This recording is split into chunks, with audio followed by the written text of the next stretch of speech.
It was May 4th, 1932, when a chilling discovery shattered the tranquility of Stockholm's Atlas district.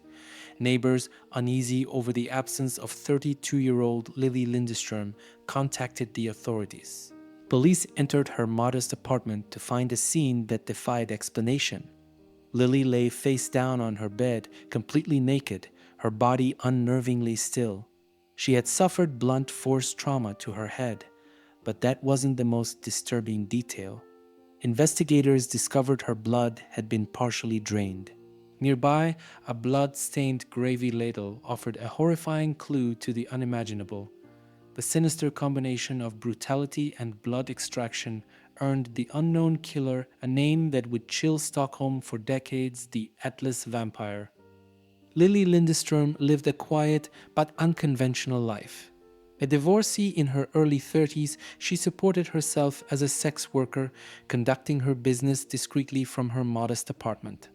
What set her apart from her neighbors was her telephone, the only one in the building, making her home a vital hub for her work. Despite her profession, Lilly was well liked and known for her calm demeanor. She kept to herself, but maintained a close friendship with her neighbor Minnie Jansen, who also worked as a sex worker. Minnie lived just a few doors away and often visited Lilly for casual chats and shared concerns about their line of work. Minnie would later recall being one of the last people to see Lilly alive. On the evening of May 1st, Lilly knocked on Minnie's door, asking to borrow some condoms. Lilly mentioned she was expecting a client, but she gave no indication of fear or unease.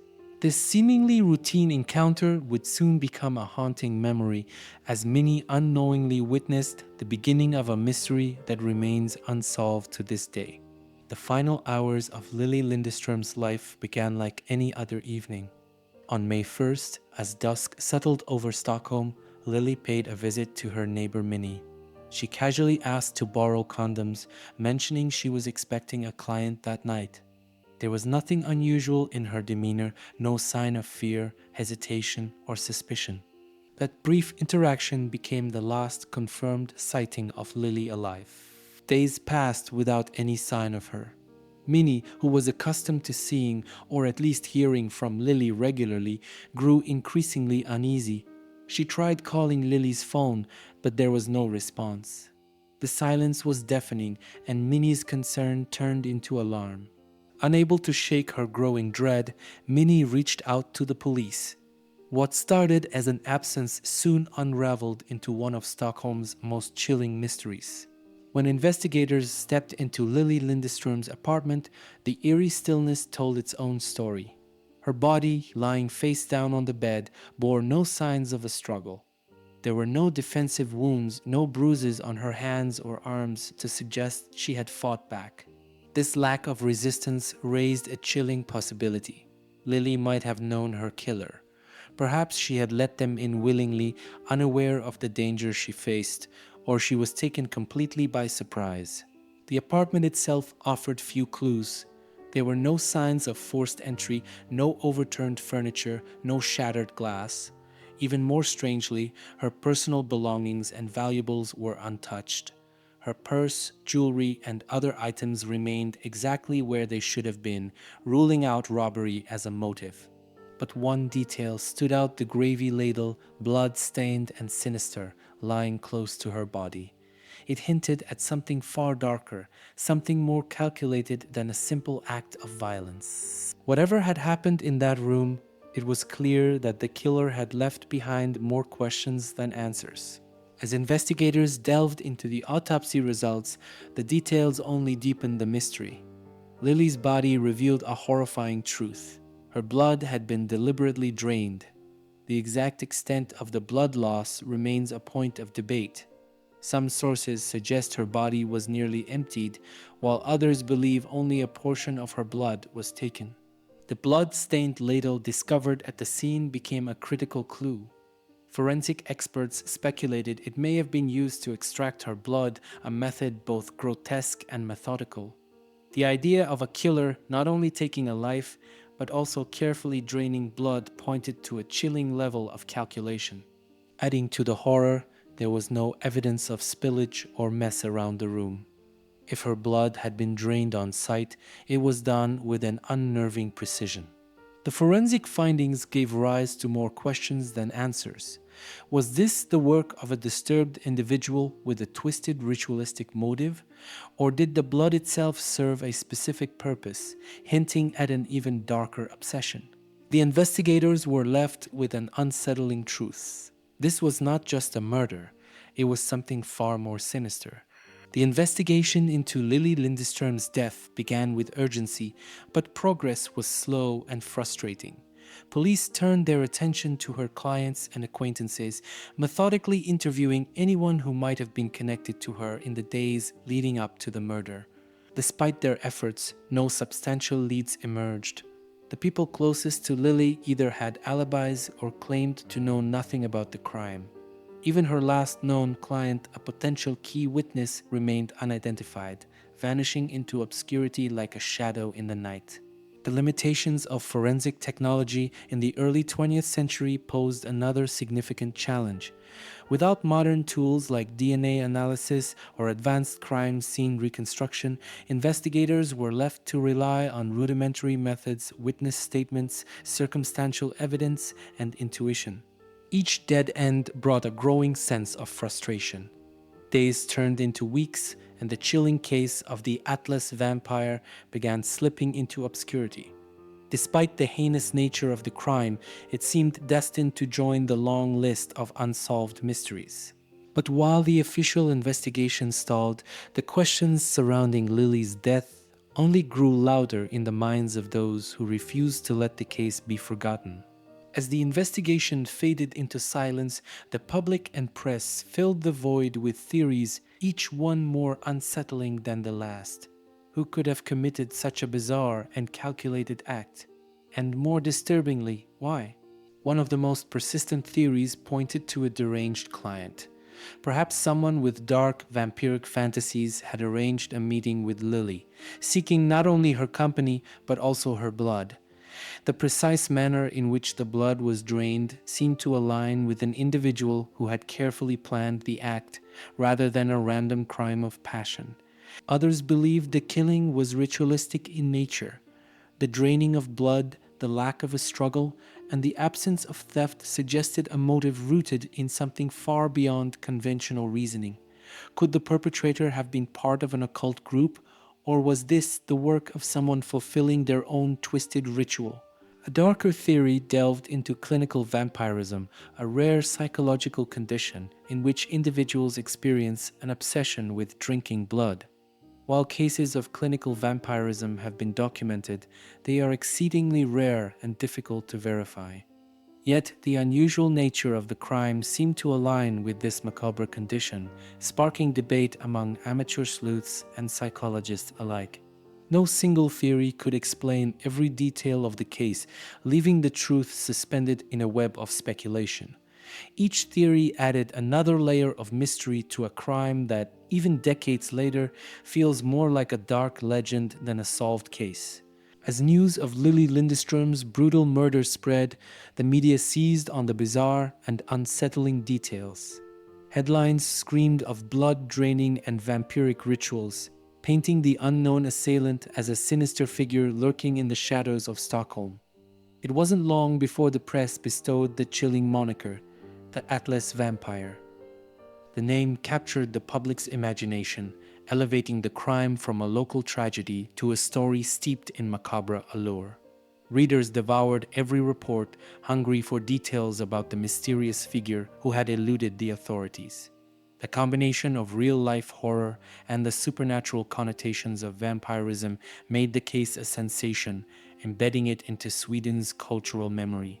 But while the papers sensationalized the story, the reality of Lilly's death became overshadowed by speculation, leaving the victim herself a ghost in her own narrative. In the Atlas neighborhood, fear rippled through the streets.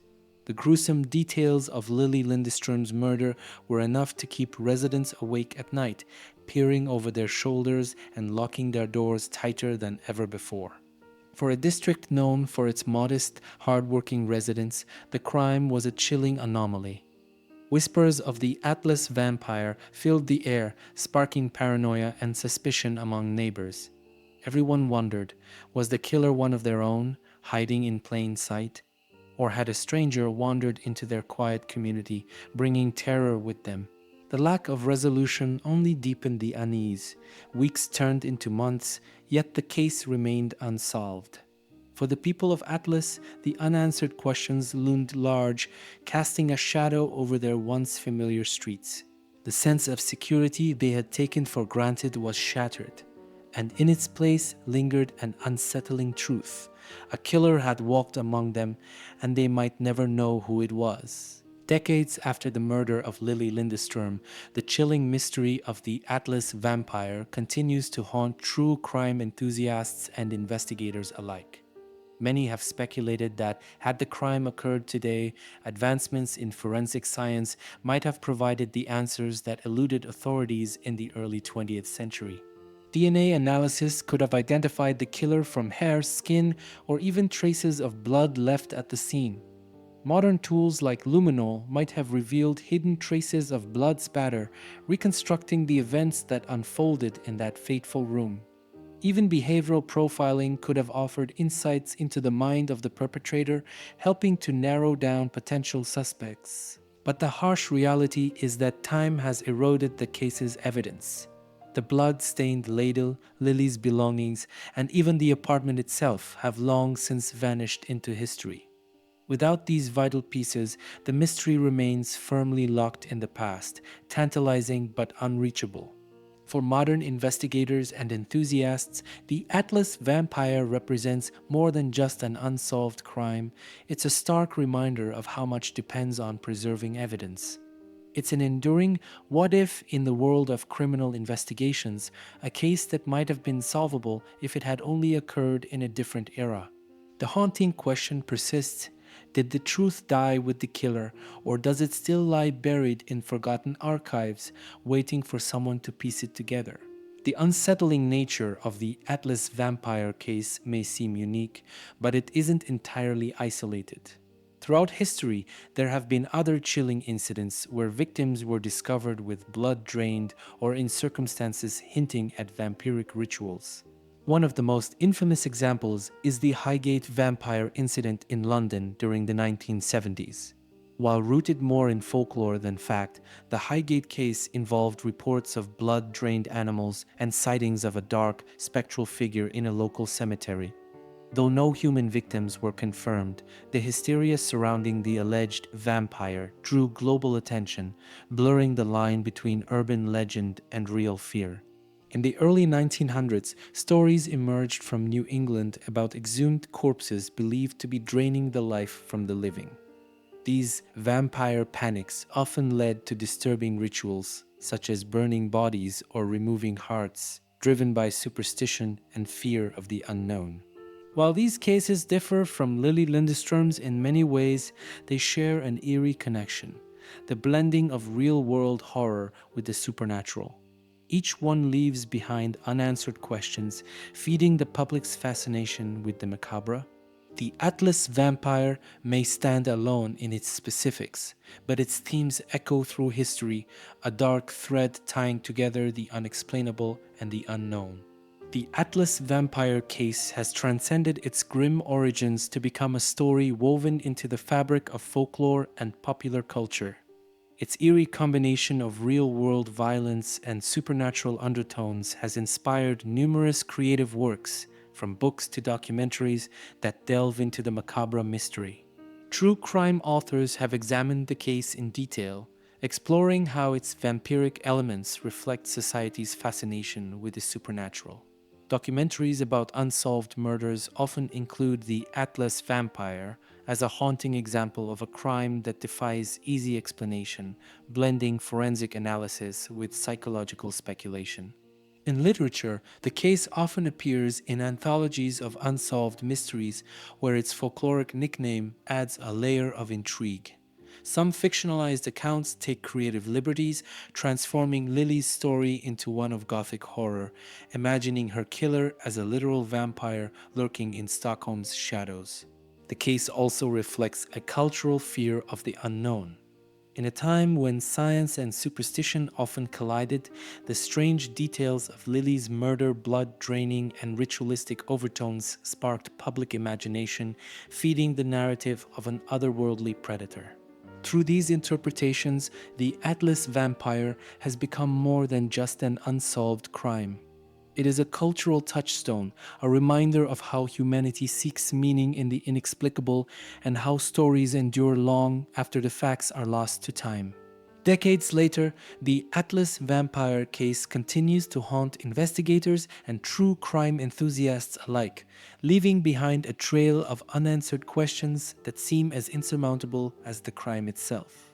Who was the client Lilly Lindeström was expecting on that fateful evening?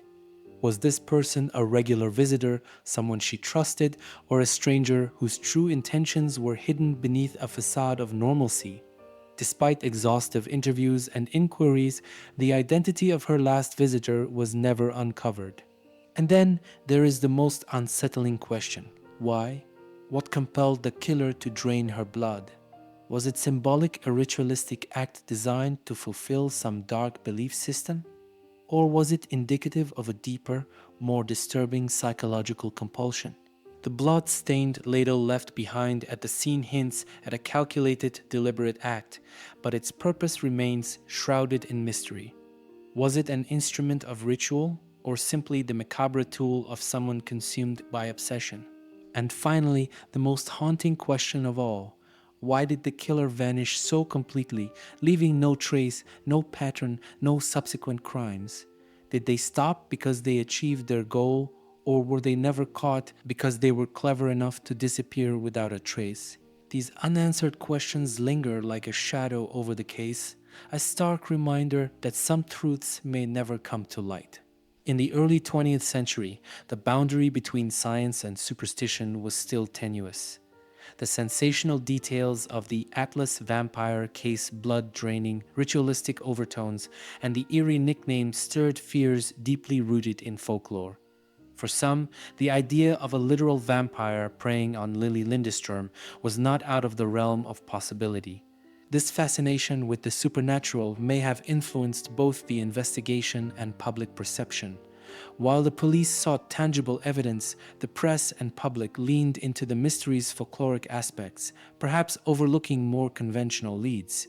Superstition can obscure logic, and in this case, it may have diverted critical attention away from plausible suspects, leaving the killer free to vanish into obscurity. Modern criminal profilers have explored the psychology behind such a bizarre and calculated act, suggesting the killer might have exhibited signs of clinical vampirism. This rare condition, known as Renfield's syndrome, involves an obsession with consuming blood, whether for perceived health benefits, power, or psychological gratification. The deliberate draining of Lilly's blood and the apparent use of a ladle suggest premeditation and methodical planning. Such behaviors align with individuals who possess a compulsion for ritualistic acts, often rooted in deep-seated psychological disturbances. While this profile sheds light on a possible motive, it also underscores the challenges of identifying such a perpetrator. Those driven by this condition are often secretive, blending into society while harboring deeply hidden compulsions. The Atlas vampire case has endured not just as a chilling unsolved murder, but as a poignant reminder of the era's investigative limitations. Without the forensic tools and psychological insights available today, investigators faced an uphill battle, their efforts constrained by the technology and methodologies of the time. But beyond its historical significance, the case holds a unique place in the world of true crime.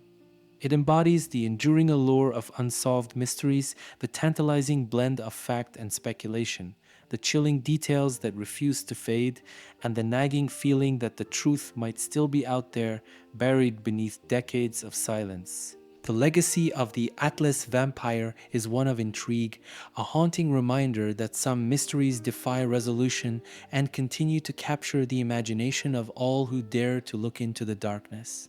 The Atlas vampire case has become a magnet for amateur sleuths and true crime enthusiasts over the years. With every retelling, new theories emerge, often driven by a desire to solve the seemingly unsolvable. Online forums, books, and documentaries have kept Lilly Lindeström's tragic story alive, with armchair detectives poring over the few available details, hoping to uncover what decades of investigation could not. Some have speculated that the killer was a medical professional with knowledge of blood extraction, while others suggest a disturbed individual harboring dark fantasies. Yet, despite the endless speculation, none of these theories have led to a definitive conclusion. The enduring engagement speaks to the case's haunting allure. It's not just about solving a murder, it's about understanding the mind behind an act so grotesque and unexplainable. For those captivated by the story, the Atlas vampire is more than an unsolved crime. It's a puzzle that continues to taunt, its missing pieces always just out of reach. The Atlas vampire case stands as a stark reminder of the critical importance of preserving evidence. In the 1930s, investigative techniques were limited, and crucial physical evidence was often overlooked or improperly stored. Over time, many of the items from Lilly's case, including the blood-stained ladle, were lost, erasing potential avenues for future breakthroughs. With today's advancements in forensic science, even decades-old cases have been solved through technologies like DNA analysis and advanced crime scene reconstruction. If Lilly's case had been preserved with modern standards, there might have been a chance to unearth the truth. This tragedy highlights the importance of meticulous documentation and storage of evidence, not just for the cases of today, but for the mysteries of tomorrow.